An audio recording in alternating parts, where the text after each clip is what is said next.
আজকে মহামান্য বিচারপতি ইন্দু মালহোত্রার যে কমিটি, সেই কমিটির নির্দেশ মোতাবেক কনফেডারেশন স্টেট গভর্নমেন্ট এমপ্লয়িজের পক্ষ থেকে আমি তাদের অ্যাডভোকেট হিসেবে মলয় মুখোপাধ্যায় এবং শ্যামল কুমার মিত্র তাদের সংগঠনের পক্ষ থেকে এবং আমার সঙ্গে অ্যাডভোকেট গোপাল বিশ্বাস উপস্থিত ছিলাম সিএজির দপ্তরে।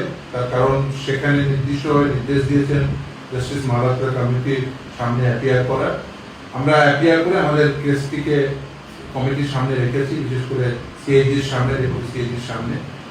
আমরা বলেছি যে ডিএ এআইসিপিআই অনুযায়ী দিতে হবে প্রথম। দ্বিতীয় হচ্ছে যে পরিমাণ ডিএ দেওয়ার কথা ছিল সুপ্রিম কোর্টের নির্দেশ মোতাবেক সেই পরিমাণ ডিএ দেওয়া হয়নি।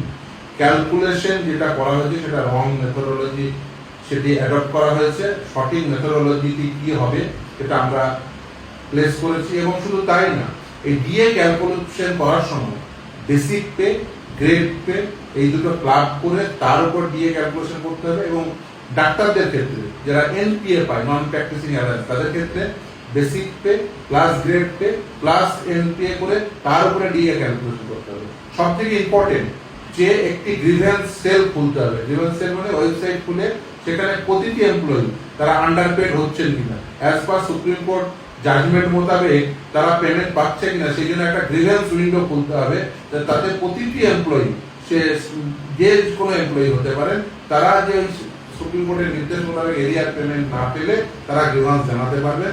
সেই উইন্ডোটিকে ইমিডিয়েট খুলতে হবে। এবং রাজ্য সরকার যে চেষ্টা করছে যে তাদের নিজস্ব কনজিউমার প্রাইস ইন্ডেক্স ছিল, সেটা একেবারেই আইনসম্মত না, সেটা গ্রহণযোগ্য না। ইভেন যিনি সিএজির পক্ষ থেকে ছিলেন ডেপুটি সিএজি, তিনি একবার নির্দিষ্টভাবে দায়িত্বহীন ভাষায় বলেছেন যে হ্যাঁ, রাজ্য সরকার বারবার বলার চেষ্টা করেছে এবং সেটা তারা অ্যাকসেপ্টও করেনি।